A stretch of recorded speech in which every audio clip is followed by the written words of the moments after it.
కానీ ఏ మాటకు ఆ మాటే చెప్పుకోవాలి మనవడా. మన పనావిడొచ్చి యాక్సిడెంట్ గురించి చెప్పాక నాకన్నా ముందు కాదు అందరికంటే ముందు క్షణం కాదు కదా, అరక్షణం కూడా ఆలోచించకుండా శివంగిలాగా బయటికి దూకేసింది నీ భార్య.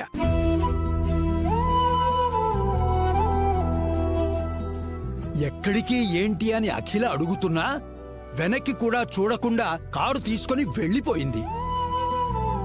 మొదటిసారి మ్యాగీలో ఆలపాటి అఖిలాండేశ్వరి కూతుర్ని కాదు, దేవరపాటి వెంకటేష్ నాయుడి భార్యను చూశాను.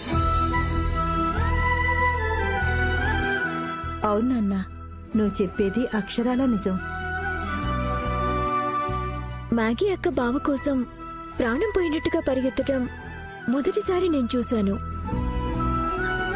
కానీ ఎందుకో హాస్పిటల్లో ఐ హేట్ యు అంటూ ఏడుస్తూ వెళ్ళిపోయింది. అదే అర్థం కావట్లేదు బావా.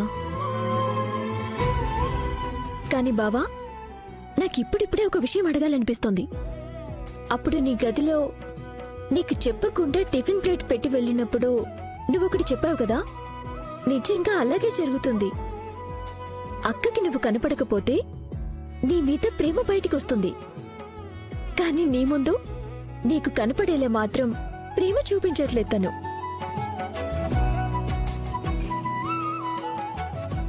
అందుకు కారణం మీ పెద్దమ్మేనమ్మా.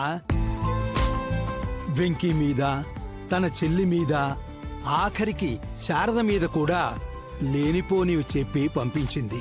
కాని తానొకటి తలిస్తే దైవం ఒకటి తలిచాడు. తనకి తెలియకుండానే తన కొడుకు విద్యని ప్రేమించి పెళ్లి చేసుకున్నాడు.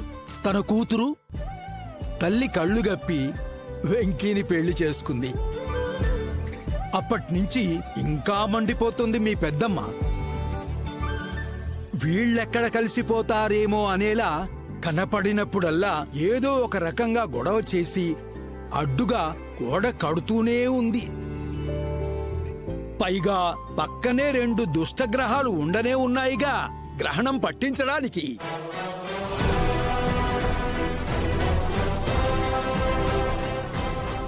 ఎవరి తాతయ్య? ఆ గరుడాచలం భద్రాచలమా? ఆ యధవలే.